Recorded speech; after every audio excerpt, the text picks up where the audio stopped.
Okay, it looks like we're live. Today's a big day on Dive into World Building.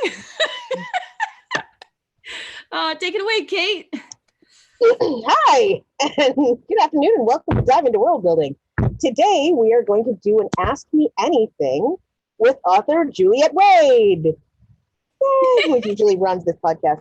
So, hooray, we are all going to ask her questions about her process and the cats and whatever else we wanted to ask her about. So, Yeah, I have a book here. I can wave it.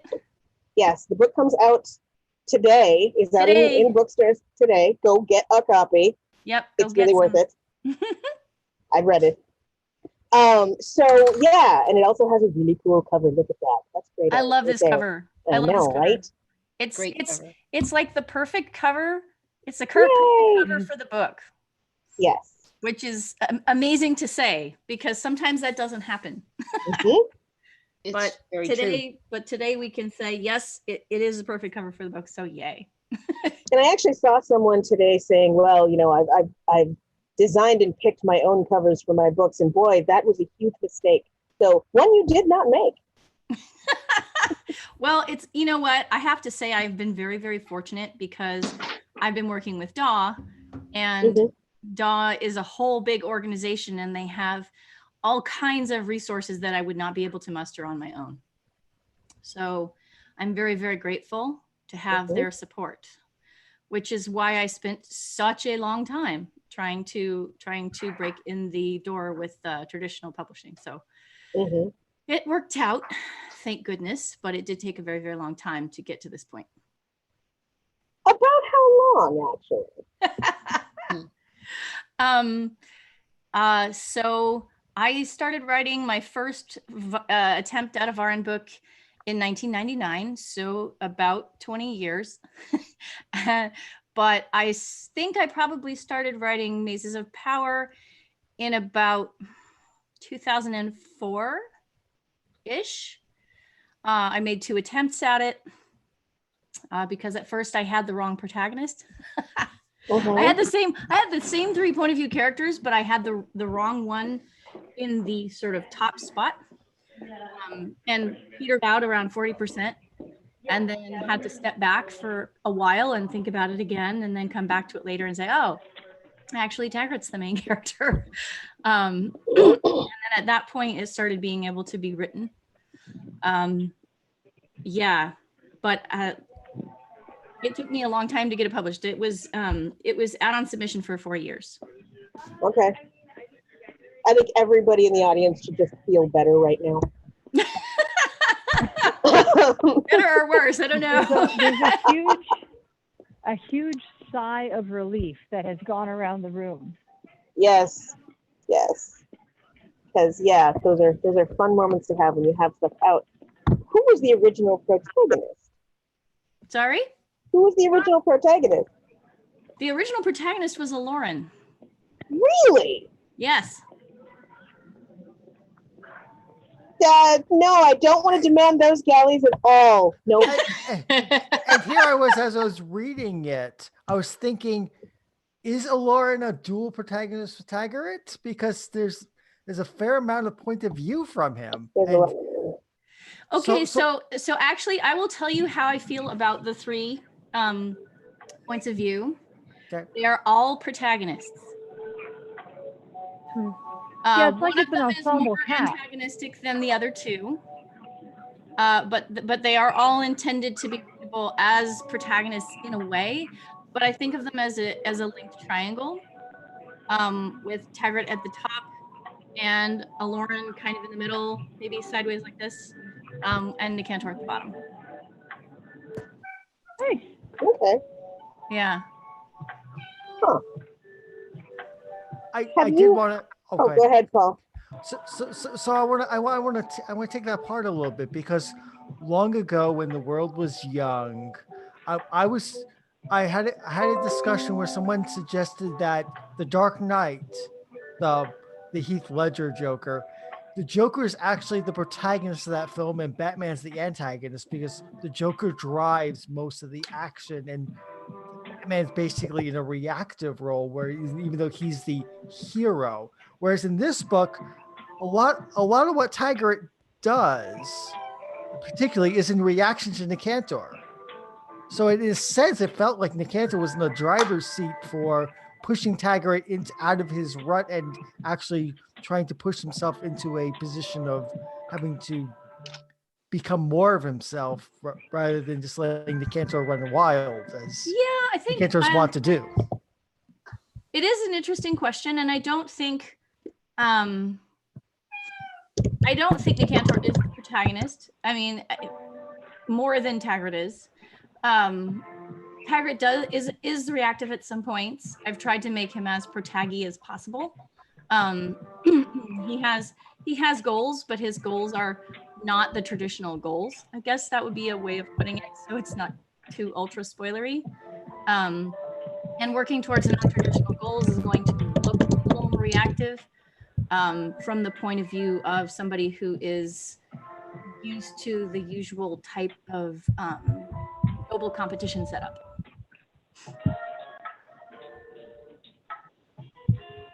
Okay, fair. That's fair. I'm not sure where the music is coming from, though. Can you actually mute? That's from me. I apologize. Okay. Sorry, I'm standing in a space with elevator music. I'm trying to mute it. There you go. I'm going to go hide somewhere else real quick. There we go. Is that better? No, not really. I don't remember how to do this on cell phone. Can you just mute yourself until you need to talk?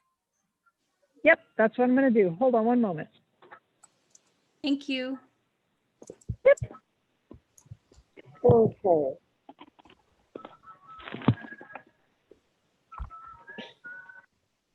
So as we wait, so you're saying you had the book about 40% written, and then you went back and changed who your focus was going to be on. Yeah. And basically widened it so it wasn't one person, it was all three of them. It was always all three of them. Oh, okay. It was just who had control of the backbone of the story. Mm. So, because Taggart was always there, and what I figured out about him was that he had the most comprehensible goals that he was supposed to have, and he was sort of the he's sort of the default expectation protagonist in a sense. And so I wanted to make sure that he was able to help organize some things, and he just organized things better than the other two in terms of, setting up where the plot was supposed to go.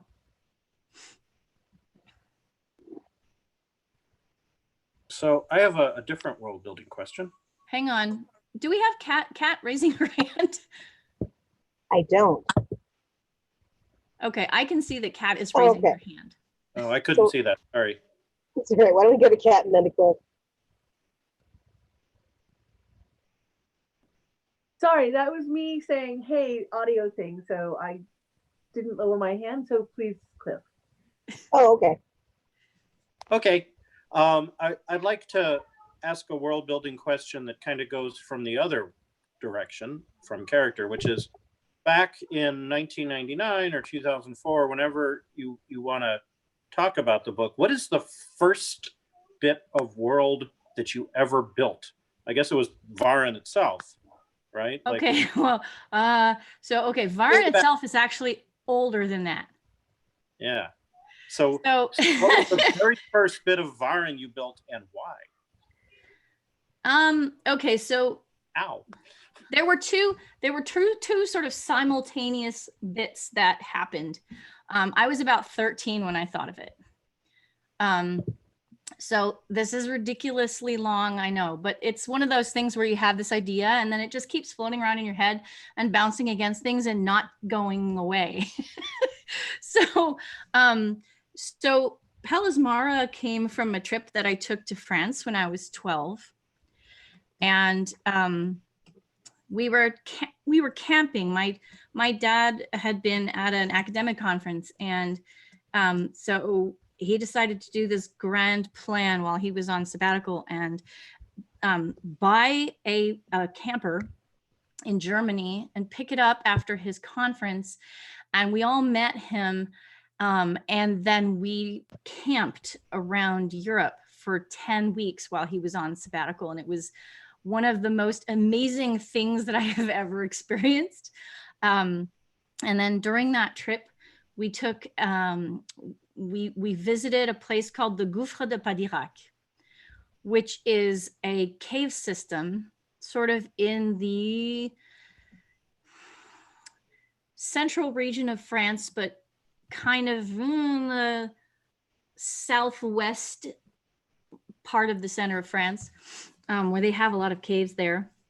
And this cave is so amazing. So you go down into a massive sinkhole. You can either take an elevator or you can take stairs. I definitely recommend the elevator on the way back up. And once you're at the bottom of the sinkhole, you actually keep going down even further into this cavernous, windy space. And then you get on a boat on an underground river, and you travel down the underground river through these incredible spaces. And there's a spot on the route of the boat that where they point out that the ceiling is 110 meters over your head. And then on the other side, once you've gotten past, to the end of the boat ride, you take a little sort of walking tour around a beautiful section of the caves. And then you get back on the boat and you return out the way you came. And so that was a really awesome experience in the sort of old-fashioned sense. And I came away from that going, wow. And then about a year later, I had an idea for underground cities. And so it was funny because I hadn't really put the two together until I hadn't really put the two together until I went back to the Gouffre de Padirac with my kids when Egan was 12. That's 2 years ago. And it suddenly hit me, wait, I'm in Pelismara. And that was pretty intense. There were tears. I was like, oh my gosh, I'm actually here. So it was pretty amazing. The name of your city for people who have the book. Yes, Pelismara is the name of the capital city of Varan.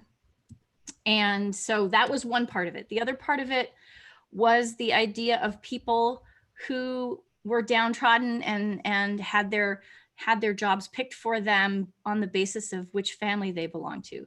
And that was super, super basic when I first thought of it. And later I learned anthropology and was like, okay, we got to get serious here. And so I designed the caste system for Varan, which has 7 levels. One of the inspirations for the actual structure of the system is actually Edo era Japanese castes, but it's not the same. And Edo Japanese caste system does not have any equivalent for the Imbati, who are one of the most important castes, the servant caste, and they're 3rd from the top. So I don't know. I think I've muted our friend on the phone and maybe they can't unmute themselves now. But anyway, yeah, so that's where I'm at. Do you have a rhyme or reason for how you name things? Oh, that's a good question. Well, yes and no. I started having one at a certain point. I mean, one of the things that is characteristic of Varan as a whole is that I learned how to write and world build on it. So when I was first working with it, everything was very simple. um, and all the names had lots of accents on them, you know, and they didn't actually have like apostrophes because I wasn't into apostrophes, but accents, yes, absolutely, lots of those. But as I was designing it, there came a point when I was like, you know, I really need to have a sort of linguistic underpinning for this place. And so then I started thinking about where the names would have come from. And that led me in some directions that I should probably not tell you all about. But suffice it to say that there is now a set of sort of phonological rules that I work with when I'm coming up with names. But most of them, you know, sometimes I have a really easy time naming somebody. And sometimes I have a really hard time naming somebody. So yeah, Aloran was easy to name. Taggart was much less easy to name. Nicantor, I named him way back. Yeah, way, You way knew that was my next question, right? Yeah, well, I mean, people who write SF and fantasy specifically put a lot of work and time into naming things and places. Mm-hmm. And you're a linguist, so do you think that helps or hurts you when you're trying to do this? Well, it hurts me sometimes because I overthink everything. Yeah, sometimes I'll make up a name and I'll be like, no, that's too much like this other name that I made up. Mm-hmm. Or I'm like, oh, that sounds like it's from a completely different language. You know, and I don't want it to sound like it's from a completely different language. So, you know, I've done some things to change the phonology over time. I've done some things to change various things. I had to rename a character very late in the galley stage because I realized that his name was way too similar to somebody else who was going to appear. And I was like, oh, oops.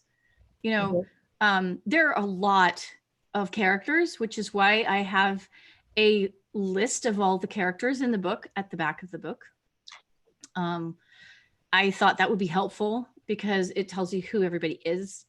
And how they're related to certain key other people. Yeah, so when I was making that list, I found some places where I wanted to kind of tweak and make sure that I had changed some things. But it's impossible for me to follow the one letter, you know, one first letter per character rule because there are just too many characters. Do people actually try that? Yeah. Go ahead, Morgan. Yes, I have known people who are like, no, everybody's name has to start with a different first letter so that nobody gets them confused. And I'm like, that will not be happening. But I did actually want to do a bunch of things that, for example, like not have typical gender markers on the names. So there are some names, like name suffixes that have gender links. Like if the name ends in IS, that the person is more likely to be female. But I didn't want to do the whole A thing, right? Mm-hmm. Yeah. I'm so on one per letter in whose orthography. So I always exactly. I like to assume that a work of genre fiction will get translated, right? So when you do your one per, it's probably going to break in somebody else's language. Yeah, that's possible. Also, humans don't work that way. If you look at a family, they don't necessarily name their children with names that begin with different letters. Yeah, sometimes they deliberately do it with the same letter. Yeah. So it's definitely a thing to pay attention to, but keeping your readers from getting confused, that is not assigning a lot of confidence in your readers. Yeah. I try to have a lot of confidence in my readers. When I read somebody who's done that with their characters, I assume that they originally started writing the book without any names, and that people were named A, B, C, and Q. And then they got filled in later with autocorrect. I don't know. Juliet, at what point did the linguist, I mean, was it after you'd gotten the story really established that something went, oh, I should bring in my linguistics into this? Well, I started writing it before I knew any linguistics. Though Mazes of Power itself was after the linguistics part. But the language design, you know, there were several instances of me going, oh my gosh, I've just learned a thing. I must now go back and do sweeping revisions on everything that I know. And so that has happened more than 4 times, probably. I remember there was one instance when I went back and I was like, they're not using English orthography because that doesn't make any sense. And I had to go back through everything that I had ever written in the Varan world and check to make sure any references to writing actually described the writing system that I wanted them to have. Which brings us to the Varan script. Yes. The language. Yes. Yes. Like, what do they write on? I mean, obviously, paper made out of trees is not a common thing in caverns. Right. So, so their paper is generally made out of something that's kind of like almost like hemp. It's made out of a green plant where they sort of mulch it up and make it into paper. That's the predominant paper source. And that's actually going to be a big deal in book 2, but we won't go there yet. This is a visual medium, so can you show us your tattoo as you go on? Yes, I was gonna do that. I actually found the page. Let me see if I can get it to show up though. I can't see myself. And I am not seeing my let me see if I can find myself and get you guys to look. No, please show me. No. Yeah. Okay. I can Hang on, see. I'm gonna pin my video for a second here. This is the Varan script. This was possible because of David J. Peterson, who is amazing, and he's the design. He was the language inventor for Dothraki for Game of Thrones. He has worked on all kinds of linguistic projects, including like Thor: The Dark World, I think is what it was called. And he's also worked on the Defiance show. He's really amazing conlanger. And I invented the script, but he's the dude who has the amazing knowledge to take this and make it into an actual usable font. So he designed the font so that we would be able to get these names printed in the book. So as you can see on one side here, it's the casts of Varan, and on the other side is the 8 cavern cities of Varan. And yeah, so let's see. There's Pelzmara right there up at the top. Now zooming in. Very nice. There you go. There we go. Very cool. Anyway, so yeah, so that was pretty neat. And he did that out of the goodness of his heart. If you look it up, you can actually find via my website is probably the easiest way to do it, but you can find the video that he did where he was live streaming his work on the font. Yeah. It's very cool, but it's exceedingly technical. So if you're into exceedingly technical, either on the linguistic or the computer level, I encourage you to go and look at it. It's very interesting to see how fonts are designed and made, but it's not for everyone. And hours and hours on it. So, Actually written left to right? yes, it is written left to right, but it is written on a central axis instead of on a line that runs below the text. And it's also a cursive script without capital letters and lowercase letters. So the rule is that you drag your pen between characters, but not within characters. And so it can be a little hard to parse at first glance. So I have questions about that. Then maybe it's spoilery for book 2. Well, That- ask away. So Can't so, hurt. so so I'll ask away. So that makes it sound very much a alphabet and a language to be written with the pen, not in other forms. So are we going to see other forms that, like say carved or imprinted? Are we going to see carved? Other non. We're going to see carved. I don't think we're going to see carved. Not really. Because I was thinking of different forms of like Tolkienian scripts and how they change whether or not they're actually written with a pen or they're not, or they're like carved. That's like true. That's true. And I think so. When I was talking with David about this, he was saying that he thought it was probably a historical development, the cursive style.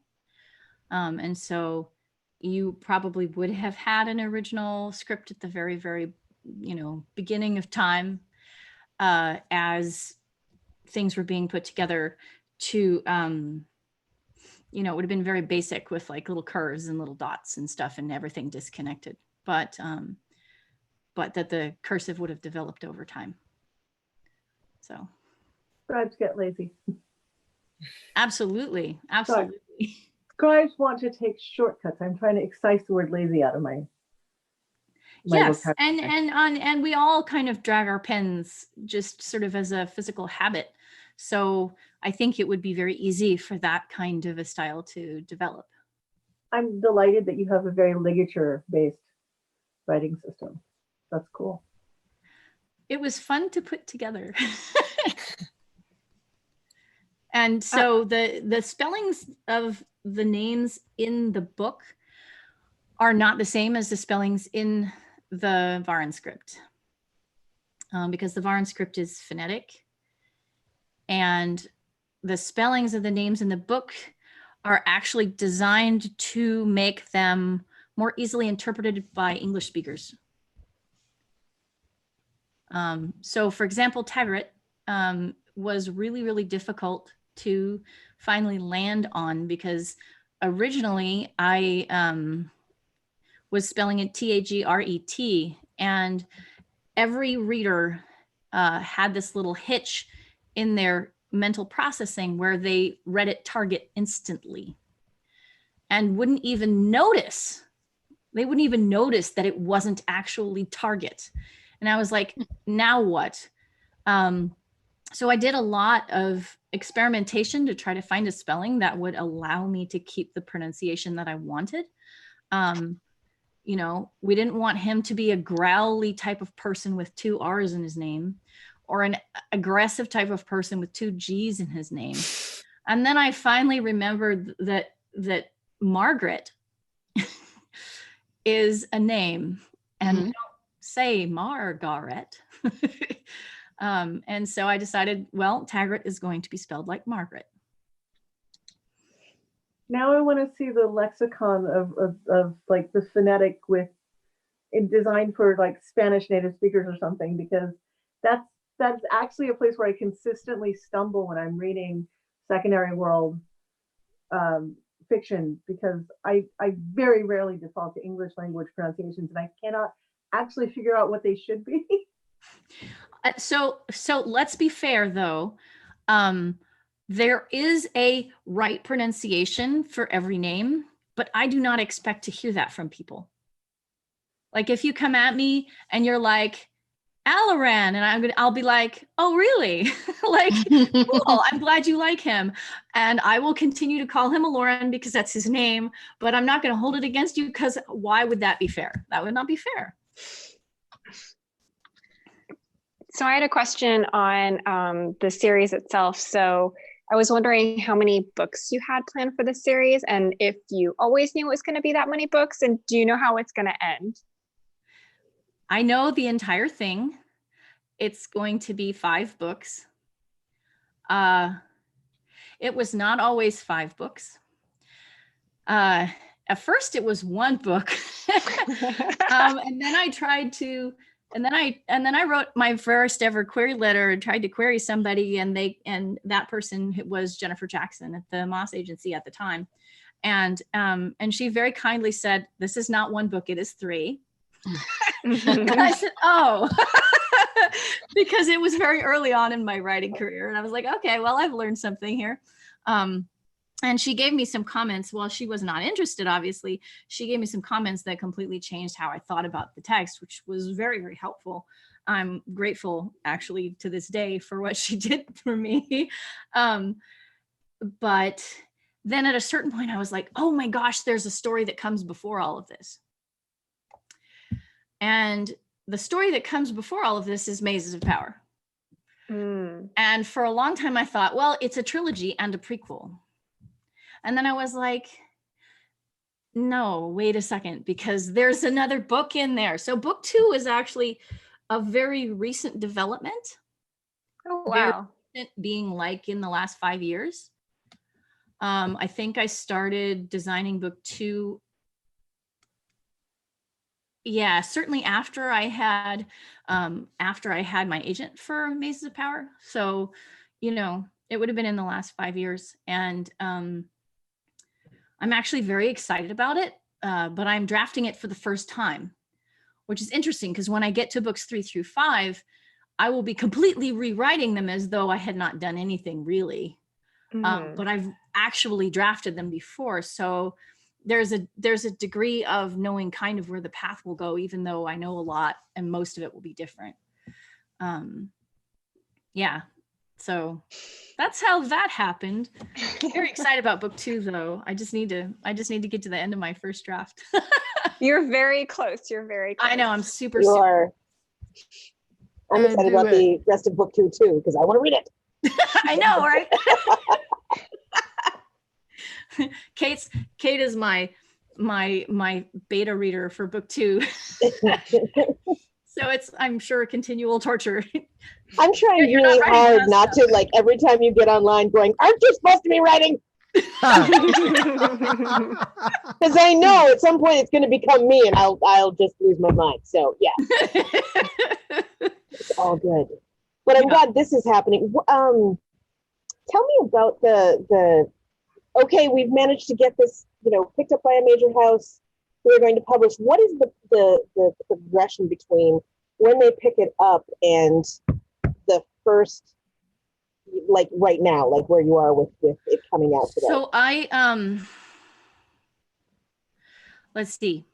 So I sold the book in 2018 and signed the contract on my birthday, which was August of 2018. So that kind of tells you how long it took for them to get from that point up to actually having it on the shelf. Mm-hmm. Before that, it was on the editor's desk for 4 years, for a lot of reasons. But one of which was it's just a really unusual book. And so we didn't have interest from anybody else. It was rough on me, but it's a fact. And we just hung in there because we figured, you know what, DAW will get to it when they get to it, and maybe they'll pick it up. And lo and behold, I got lucky. That, because I think in the end, it's really not even 100% about the quality of a book. It's more about making a connection with the editor. And I feel that Sheila's a really wonderful editor, and she really understands what I'm doing with the book. So that's been really amazing. Yeah, it's been a really amazing process. I love working with Sheila. This is Sheila Gilbert at DAW. So yeah, so it's been pretty awesome. But I will say that I went on submission in 2014. Okay. And then just sat there for a very, very, very long time while my agent was regularly calling, like every 2 weeks. My agent has earned every penny of his commission. My agent's name is Christopher O'Higgins, and he works at Scribe Agency, and he's really awesome. And I met him because I took a trip to WisCon, and I was preparing for WisCon and got talking with somebody who was in my reading group. That happened to be Marguerite Reed, who was at Scribe Agency at the time. And she was like, you know, your work sounds really interesting. You want to show my agent? And I was like, Right. yeah. And so like within 5 minutes of having that conversation, I had received a full manuscript request, which was just stunning for me. But I think it was part of a larger pattern, which is that personal connections have been the thing that actually break down the barriers for me, is just having somebody to give me a good word, or somebody that I met. So well, I hadn't realized that you were agented by Chris O'Higgins, because I will say that shortly after that, when I was writing the dictionary, I am not in a place where I'm looking for agents for it right now, but he came and talked to me because it's clearly part of his personal ethos to be doing a lot of agenting for people who are traditionally more challenged in entering into publishing. So not just personal connections, but I think finding agents who actually have a vision that this is the kind of work that they want to be doing and they're very excited by, and having somebody who really is a good fit. And people don't always talk enough about finding an agent that's a good personality and topic fit for you. I'm really delighted that that fell into your lap, because it is. Yeah, there was a lot of luck there, honestly. Yeah, he's awesome. I had to fire an agent before that, and I don't want to talk about him, but I did have to fire an agent because he was not a good match for this book. So I'm still boggling at the math. Every 2 weeks for 4 years means 104 phone calls. Yeah. He's a workhorse. What can I say? Thanks for watching. Yeah. Awesome. Well, good thing you didn't quit at 103. Yeah, for sure. Yeah, the theme of this whole thing is good thing I didn't quit. Yeah, very much so. That is absolutely true. Yeah. So I have a question about architecture and the layout of the city. Because the way you describe how buildings are located within the cities is interesting. I mean, there's actually two questions there, and I wanted you to talk about how you came up with that sort of like almost like radial geometry sort of way of describing how to get to places, and also the design of buildings within cities and the back ways, and of course the eponymous mazes of power that every building seems to have. So I was wondering what your inspirations and ideas on how you design buildings and how you design the city and how people describe how they get around it and how they find things around it. Okay. There's a lot here, but I will try to be concise enough. So Palismara is like a stack of pancakes, where it's kind of upside down though. So it's got the first level's up here, and then it gets smaller as you go down. It has 5 levels, and it's kind of round. So the streets are actually circumferences and radii. And so you find your location by what circumference it's on, and what radius it's near, and then you go by street numbers. Yeah. I'm not sure how much I want to talk about backways. basically you have to have a place to put all your pipes and stuff. And so there are these alleyways that, circumferences never have any pipes on them. And so basically what you'll have is these buildings that face the circumferences, but the backs of them will have like all the plumbing and stuff, and you can't bury anything really. So it's very tangly back there. There are limitations set by the fact that you've got a basic layer of rock that you're sitting on. Pelismara is a highly engineered city. Most of its engineering happened a very, very, very, very, very long time ago. And most people don't remember how it was done at this point. And so it has a lot of reinforcement in the rock, and it actually is a place where you have relatively open spaces with buildings in them. Vis-a-vis mazes, so the place that's referred to as the maze is a set of servants' hallways in the residence of the eminence. And not a lot of places actually have mazes. The buildings that were built with mazes are the very, very old ones that were built at least 700 years ago. So the eminence's residence was built a very, very long time ago, around 700 years ago, using mazes of power as a sort of a 0 point. So that the residence is really the only place with an official maze. Every wall basically has a corridor inside it.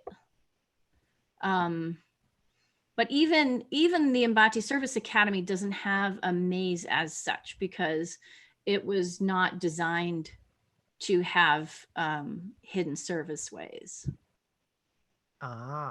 Yeah. There's another aspect of the technology is that a lot of technologies have been lost. And one of the things that was lost was a communication system.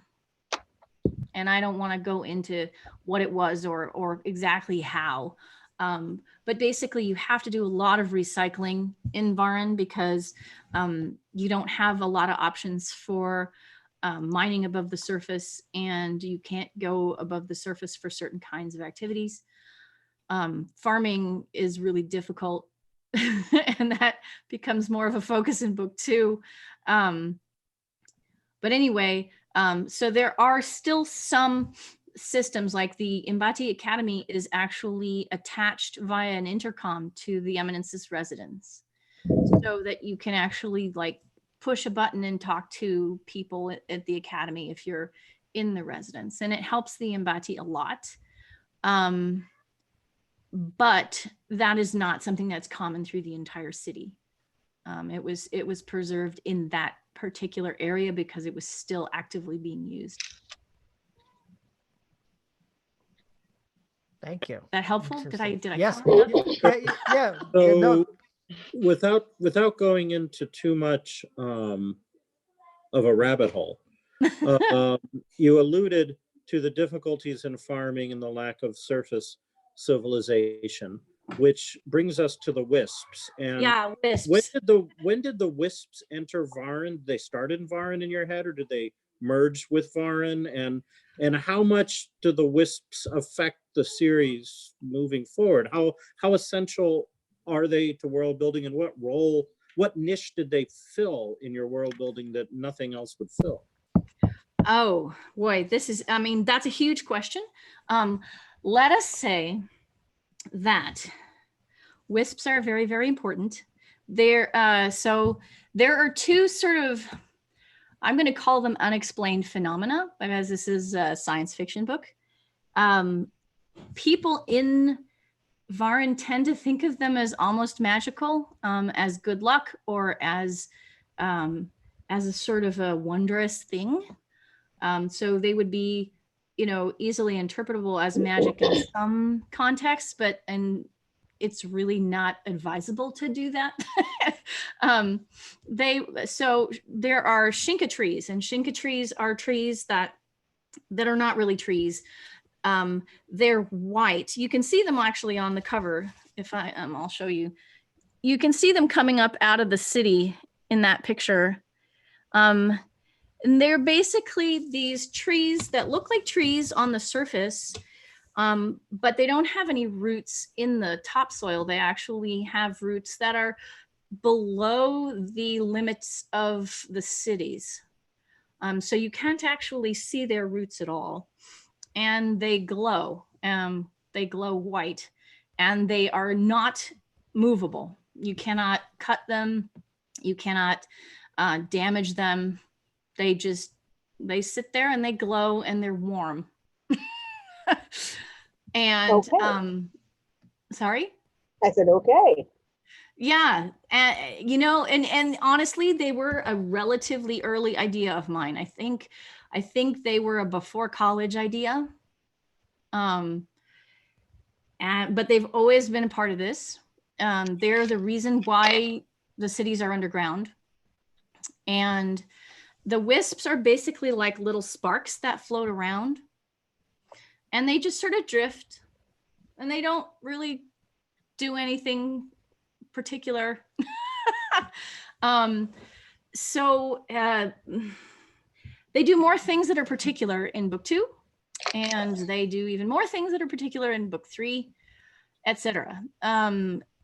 But one of the tricky parts was knowing what they were going to mean later, thinking about how I was going to incorporate them into this book, right? And so I thought to myself, well, they will be a literary device. So they are actually something of a literary device, because I wanted to see what I could do with them. And it's something that would actually have them be consistent with their later significance. And so, yeah. So basically that they tend to show up when you have people experiencing certain types of emotional states, but I don't want to be too specific about that. And the people tend to be drawn to Shinka when they're seeking clarity. Yeah, And that's statement of appear in at least one of your published stories, right? There's a couple of published Varn stories. There are a couple of published Varn stories, but I'm not going to send people to go look for them yet. Okay. Well, you can go look for the persistence of blood, but that one is not going to tell you a ton about Shinka and Wisp. No, that one doesn't really do that. But Yeah. And there's one unpublished, at least one unpublished one that I saw that had a lot. Yeah. People are just going to have to wait. Oh man. Oh man, yeah. Yeah, but the statement that the Shinka trees are the reason the cities are underground. The wisps are the reason that the cities are underground. Wisps are, okay. Yeah. The Shinka are just built into buildings and stuff because you can't move them. Well, and it's free illumination. Right? Like Yeah. they're like big giant fluorescent light bulbs. Are they what makes it possible for the cities to be underground? No, but they are what make it impossible for them to be on the surface. Wisps will attack you if you're on the surface.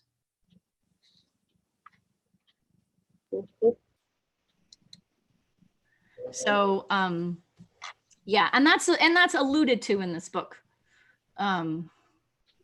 Yeah. So it's not like I'm giving away something that's going to be in a future book by saying that. But they're not big fans of overexcited development on the surface.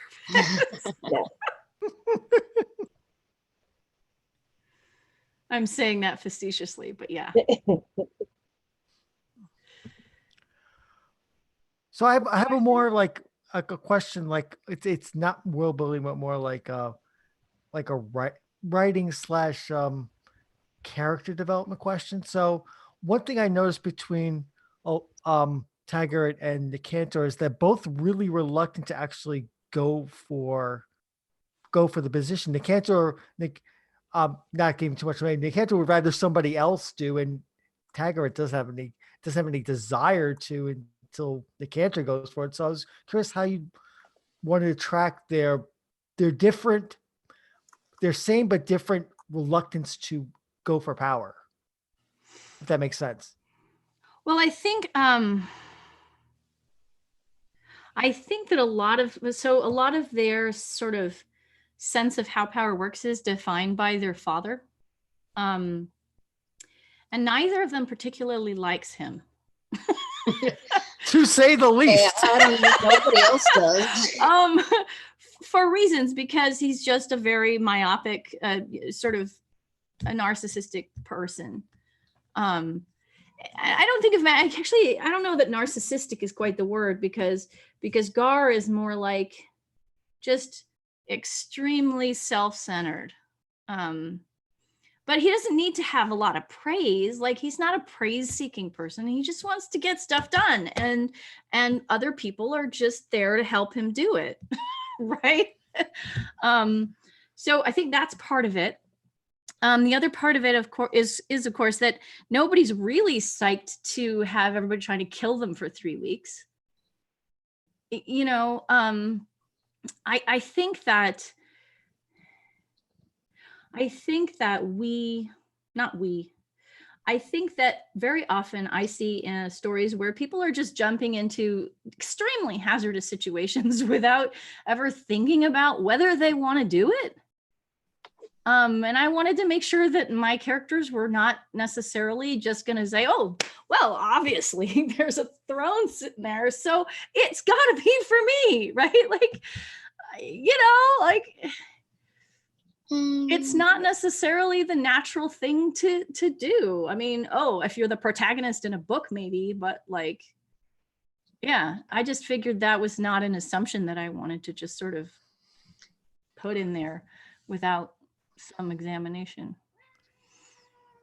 So how did you design the multi-tiered selection process? It kind of reminded me a little bit of the ancient Vandals who did election by assassination, but maybe unintentionally. But yeah, that's what kind of. Well, I mean, so basically, you know, it's funny because I can't tell you exactly why they use this weird electoral process. But it was always that way. It was always that way. And when I first designed it, I was like, no, they get elected. They just get elected by a really small group of people. So they get elected by the 15 members of the Eminence cabinet and the Eminence himself. And the system is actually pretty straightforward. It's like, you know, we've got these 12 candidates, one from each of the great families, and then you know, everybody will stand up and say, hey, here I am, I'm going for the position, and then they'll weed out 4 people, and then they'll weed out 4 more people, and then they'll weed out 2 more people, and then they'll weed out 1 more person. It kind of fits with the Varan base 8 number system. Mhm. Yes. Yeah, which is sort of makes hidden sense. under the radar, like everywhere. 8 casts, 8 cities. Yeah. Yeah, you know, it's 7 casts actually, but but Does that mean there's a secret cast we don't know about? The secret 8 there cast? is, but you know Thank you. about Yeah. it. There is, but you know about it. Yeah, no, they're just 7 casts. Yeah. So I mean, I don't know. I like the assassinations are not supposed to be part of the process. That's the thing. One of the things that was very important to me was actually having Varan be a place where people obey rules for the most part. It's just that in these very specific situations, things have gotten a little off the rails, right? So bad. And so one of the lines I think is, you know, that his friends were probably in class studying up on the process of legal election and illegal assassinations by which the Grobel elected their heirs. Mhm. So it's a sort of a combination of things, right? The legal process is pretty straightforward, and it should be able to go without any kind of ugly business. But in fact, that's not how it works. Well, politics is war by any other means. Yeah. So. Wow. But I think it's important that it is not, if you get caught, you're punished. Right. Yes. That was the other thing that I really wanted, was that Varan is a rule of law place. And it's not just a free for all where everybody's got a weapon and you can just do whatever. And so, yeah, if you get caught sending assassins, that you will get in trouble. But it's not often pursued.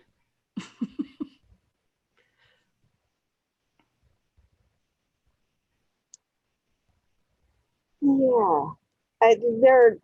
We'll talk about assassinations later. I mean, so as far as it's 5 o'clock, but as far as you guys if you guys want to go for another couple minutes, if there's like a burning question that you have, I'm happy to stay for another couple minutes, but it's up to you. Yeah, I have one more world building question. Because this world started off when you were quite young, and then went through college degrees and linguistics and, various rounds and 4 years of sitting at DAW and this and that. How did your thinking about world building and Varan evolve over that period of time while Varan was evolving? I don't know. I mean, I guess I just sort of made it up as I went along. I mean, I did a lot of reading, but a lot of it was just sort of taking linguistics and anthropology that I learned and applying it and thinking hard about it. And I don't know. I mean, I just sort of, it all kind of grew up at the same time simultaneously. And then I started doing blogging about world building in 2008. So and then dive into world building itself has been going on for ages. Yeah. It's been going on probably since about 2008, actually. So it's been going on for a long time. It's just been very sort of, it started out very informally and then it turned into an actual show over time. And I appreciate you all for helping me make that happen. So. Well, I think we also like it. Well, clearly, and I really appreciate that. I mean, it's super fun to talk to people about stuff. So, I learned so much by running the show. I get new ideas. I think of new things. It makes me wonder whether it would be a wonderful thing or a fiasco to get the people who think of themselves as world building first. So Vandermeer, definitely, Stant Latore, get those people together in a room and then have a conversation about world building like that. I think that would be really interesting. Well, I think that sounds really interesting. I think the problem, I know where to track down Stant if I need to find him. I think Jeff Vandermeer would be the hard guy to put together. Yeah, he's pretty amazing.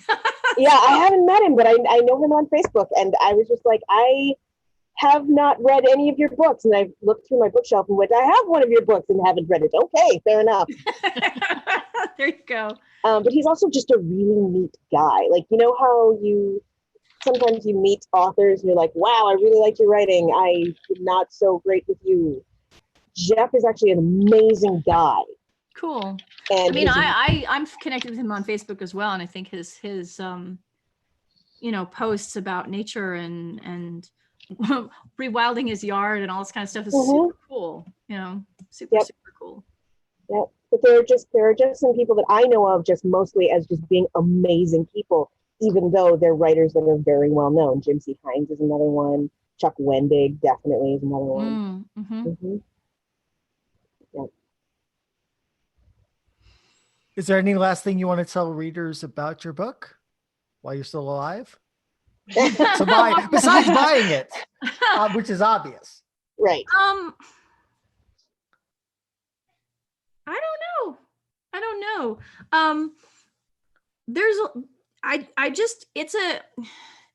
It's a book that I hope people will take their time with.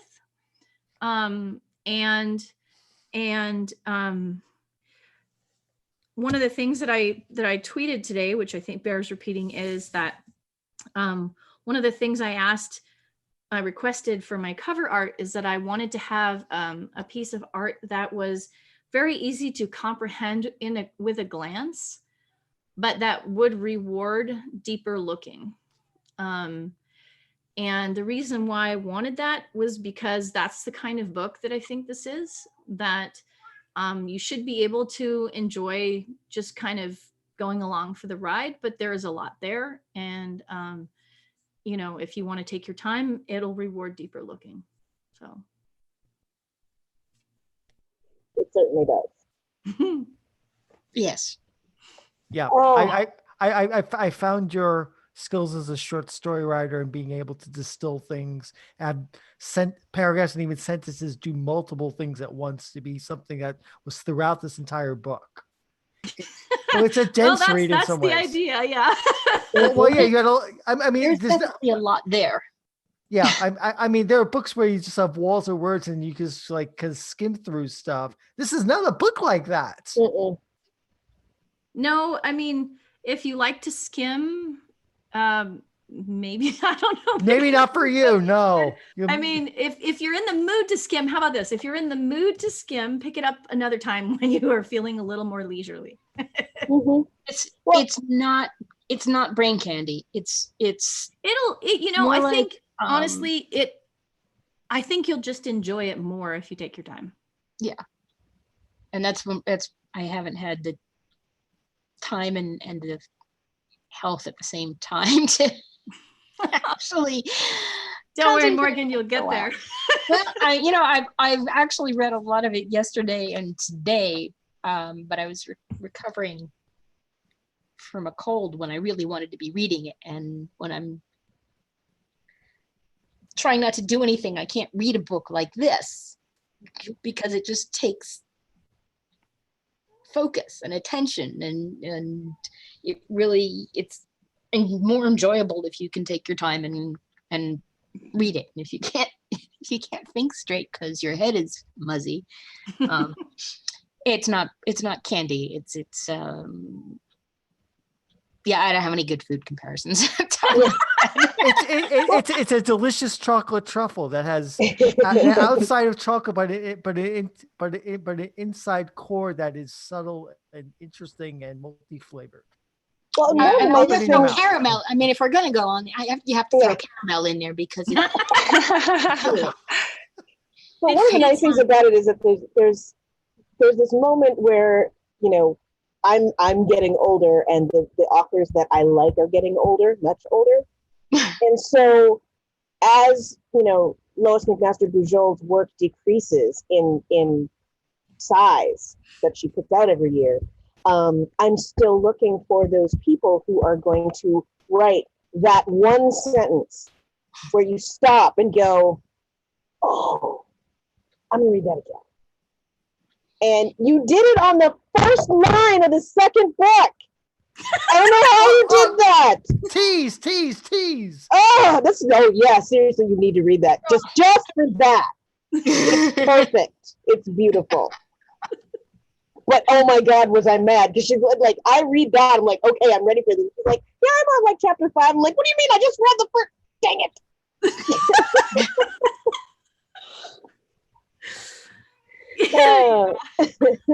So yeah, there's those moments where you just stop and go, that was just a really well constructed sentence. And I know you well enough. I've listened to you construct sentences in other languages, several other languages. I don't think about it. So I know you know how. But it's nice to see it come right out on the page and just kind of be there and go. Oh. I try not to think too hard about my sentences, but I do think a lot about my opening sentences. Mm-hmm. because opening sentences have a really important job to do. Maybe for listeners who haven't picked up the book yet, we should read that opening sentence. Oh, yes, I will read the opening sentence of Mazes of Power because I really like it and I know it by heart, but I will still open my book for it. The opening sentence of chapter 1's called Change, is Taggart believed in music the same way he believed in the sky. Mm. And you know, that doesn't like, not until you get later into the book and realize that they're underground do you go, oh, you know, yeah, that's totally a thing. Yeah, I mean, I what's the think what I second look for in a first sentence is something that captures the mental state of my protagonist, of my point of view character. But ideally, I should also give you some curiosity about what's going on. And in that case, it was definitely wanting to give people curiosity about where we were, so that people wouldn't come in with assumptions about where we were, because we're underground. But underground is normal for everybody in Varan. So one of the things that's challenging is it's really hard for me to, you know, I can't just sort of say, hey, we're underground guys, because from the point of view of these characters, of course we're underground. Everybody lives underground. Why wouldn't you? So yeah.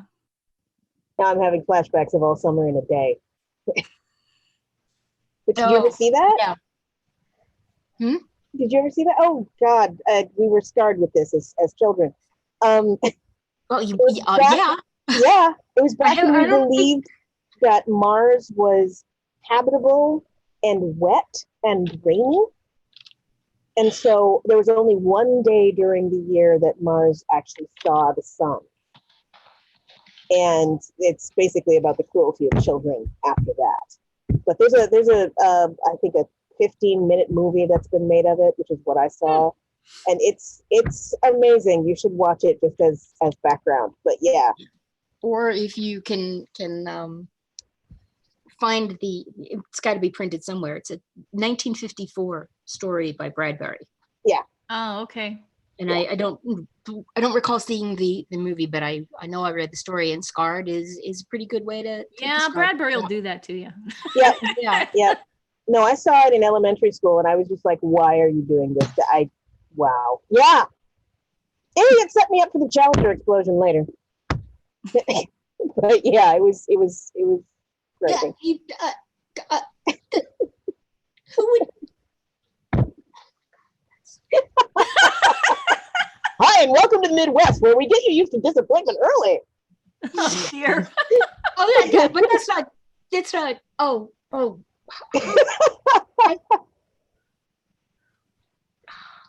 Yeah. So yeah, go watch that. It's so much fun. Take antidepressants first if you need them. But yeah, no. If you had, who would you cast in the TV version of this book? Oh my goodness. Okay. So I actually have a list of. No way.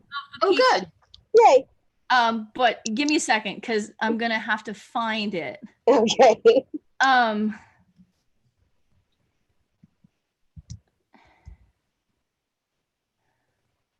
Yeah, actually, now that I'm thinking about it, there's a couple of Bradbury stories that were meant to scar people like that, but didn't scar me like that. Like There Will Come Soft Rains. I was like, yeah, no. That's a quiet sort of apocalypse. It's like, okay, then you have the house. It's just because everyone else is gone. It's just quietly doing its business. You have to think about it as like, oh, everybody's gone, so things are just going on their benzels. You're like, oh, you have to. It's like a refrigerator story. Like it's after you go into the refrigerator to get your drink. Like oh, now I get it. Sort of not while you're actually reading it. Okay, I found it. Okay. Okay. I did research for this. So I said Timothy Chalamet for Taggart. Okay. And Aidan Gallagher for Nicantor. I don't know who that is. Aidan Gallagher was in the Umbrella Academy. Okay, Oh, I'll look it okay. up. He had a great scene where he basically in the Umbrella Academy, he was playing a guy who was like an old guy in a young kid's body. Mm. And he was like super weird and violent. And the Cantor is not super weird and violent, but he's complicated enough that you need somebody who can do a complicated job. Does that make sense? Yes. And I just looked at the picture. Who is the first name? Timothy Chalamet. Timothy Chalamet. Chalamet is Chalame. M-E-T. He's actually, I think, the guy they're casting in Dune. Yes, he as is. Paul Atreides. Yeah. Yep. And he was just in Henry. Yeah. I think that was what it's called. Is that Henry VIII? My idea for a Lauren is Ryan Potter.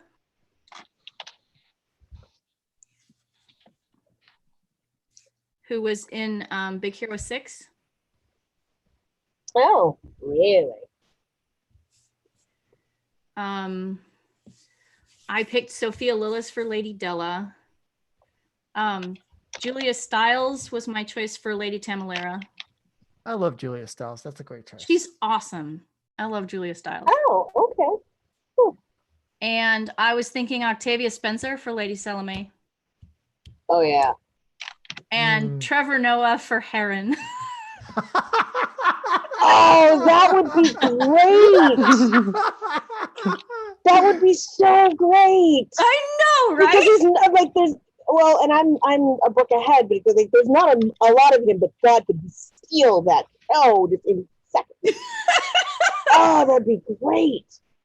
Yeah, it was funny because I was mulling it over, going, who would be the right sort of mix of things to be Heron? And yeah. And then all of a sudden I ran across, because I was actually searching by age.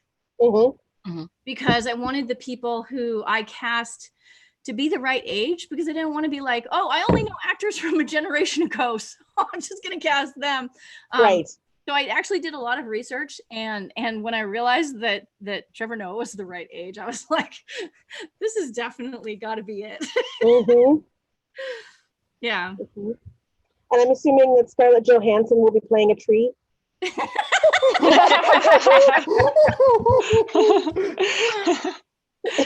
She's so versatile. She could make use of that glow.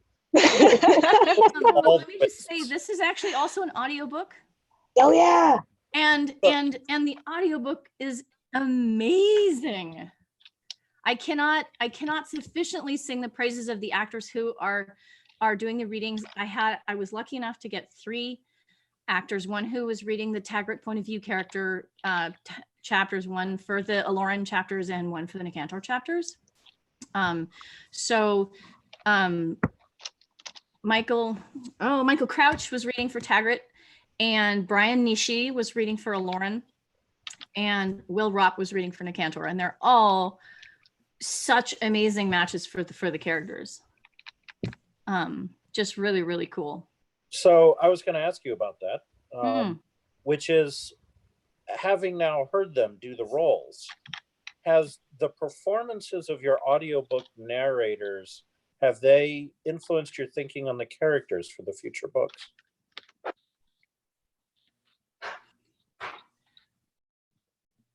Well, not really. I mean, let's be fair. We're not staying in the same 3 heads for future books.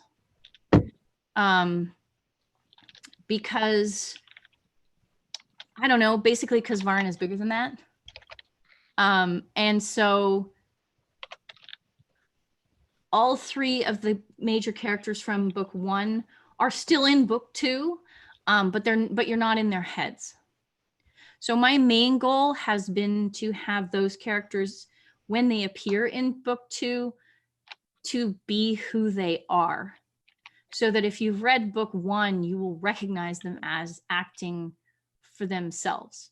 One of my goals in having multiple points of view that switch off very tightly is to have the reader be able to feel like they understand both sides of a conversation simultaneously. And after you get the hang of the different characters, I think that happens more and more as you go along. So hopefully by the time you reach book 2, if you've read book 1, you'll be like, oh, that's totally what he would say, or whatever. So yeah, I'm trying really hard to do that, to make sure I think through exactly how those characters are thinking when they appear in the second book. But Is that your interesting challenge? Is that your intention for the subsequent books as well, to go for more in different point of view characters? So currently the plan is to have 4 points of view in book 2, all of which are different from book 1, and 4 points of view in book 3, all of which are different from any that came before. But I think that those 4 sustain through 4 and 5. Obviously, this is early days. That was how it was always planned before, let's just say. Battle plans rarely survive the first skirmish with the enemy. Exactly. So I will be able to say more with clarity when I get closer to it. Indeed.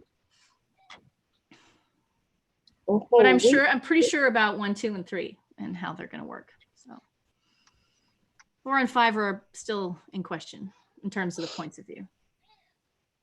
Well, you're going to have to figure out how much rewriting you're going to end up doing, which is 90% of it, I'm assuming. Yeah. But guess what? It won't be the first time that I've rewritten it by 90%. Yeah. It won't even be the third time. I'm trying to feel enthused about this process and failing, but it's not my process. I love revision, though, because I kind of have that Michelangelo approach where you try to see the story that it's supposed to be inside the story. And the closer I get to it, the better I feel. Okay. So I'm actually really excited about particularly discovering who these characters are and having them really come alive on the page. Took me ages to figure out the characters in book 2, but I got them now. Yes, you do. You do indeed. So yeah, that's one of my favorite things. The psychology is, I think, the most important. The character and psychology and judgment and decision making are really the core of the anchor of the story. Well, I think it's really funny that you run the dive into world building. A lot of this is not about that. It's about the characters themselves and the intrigue, and it's about the relationships everybody's having with each other. Yeah. But to me, world is actually a part of character. Mm-hmm. And so I think that a lot of times people expect that if you're very into world building, you won't be spending time on character.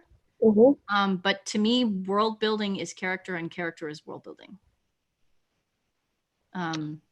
Character judgment is basically what I run on, and the character judgment is nothing without the world building. Mm-hmm.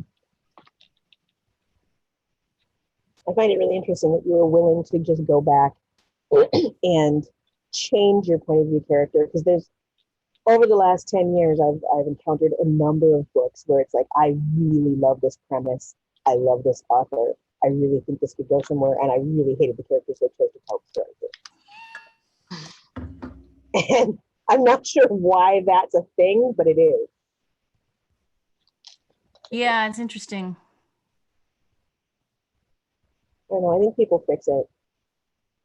They decide it has to be, and rather than holding the story up like a globe and looking at it through all the facets, they're like, no, it's this one thing, and we can only get it this way. Yeah, I see all parts of this story, because so right now I'm trying to finish book 2, and the way that one of the things that is helping me figure this out is actually thinking about what happens to the same people in book 3. Mm-hmm. Right? So I'm like, well, if I want to understand what happens to this character at the end of book 2, I have to understand where he needs to be at the beginning of book 3. Mm-hmm. Which, note for pantsers, this is why you plot. Because it gives you direction, and like you have a way to go. You're not just sitting there going, oh, and I could write anything, which is a horrible, horrible, horrible place to be because anything is a death sentence. Okay, Paul. Okay, so what I'll do is I will pin my video for a second. I will hold up the book again. Yes. There it I was is. doing the book screensaver. I know. Yeah. I liked it. It was adding some motion. We're good. This is such a pretty book. I can't even tell you how pretty this book is. And I just love this. This is such an amazing touch. It is. I never discovered this until I got the actual hardback. It has a hand on the spine. Yeah, it's reaching not on for the art. word power. Yeah, that's a late jacket thing. That's Yeah, great. and you know what? It was, I don't know who thought of it. It was probably Adam Auerbach, my cover artist, but like kudos to him for that because it's awesome. Are you doing the book plate thing? I don't know what that is. Where people who have bought the book and probably are not going to see you in person, they can ask you just for an autographed book plate that they can then put into their book. Oh. Well, that's a good idea. Maybe I should do that. That's to have. I just figured I'd ask because I thought that was really, really useful. And I don't remember who threatened me with it, but I have one of their books. Yeah, there's a Oh, number of I authors will that do think it about that way. Yeah. I'll think about that. Cool. Well, we are way over time, but that gives you lots of editing room. And of course, it's really good to just be able to sit down and talk to you about your process because you have been doing Dive into World Building for a fairly long amount of time. You've had some short stories published, and now you're doing the thing that everybody is wanting to do. So it's good to sit down and just listen to what you've got to say. So thanks. Thank you for asking me questions, guys. Yay, happy book day! Yeah, happy Yes. book That's birthday. It's been such an amazing day. Oh my gosh. Oh my gosh. Oh, I have to tell you something. So one of the people who reached out to me today was somebody I haven't seen in years. And her name is Laura. And she was the first person who I ever told about how frightened I was because I couldn't stop writing. Oh. She was the first person I ever went to and said, I think I'm going to have to do this for my life. And I didn't know whether she had been tracking anything that I was up to because we haven't even spoken to each other in a long, long time. And she reached out to me and she was like, congratulations. And I was just like, oh. So it's been a pretty amazing day. And you got at least one phone call this morning. Yes, I got a phone call from Cliff. My kids this morning, my boys, they sang me happy book day. Aww. It was so cute. So good. Anyway, I think I better take us offline, but are we good, Kate? Yes, we are good. Okay, cool. Thank you, everybody. I'm stopping the live stream.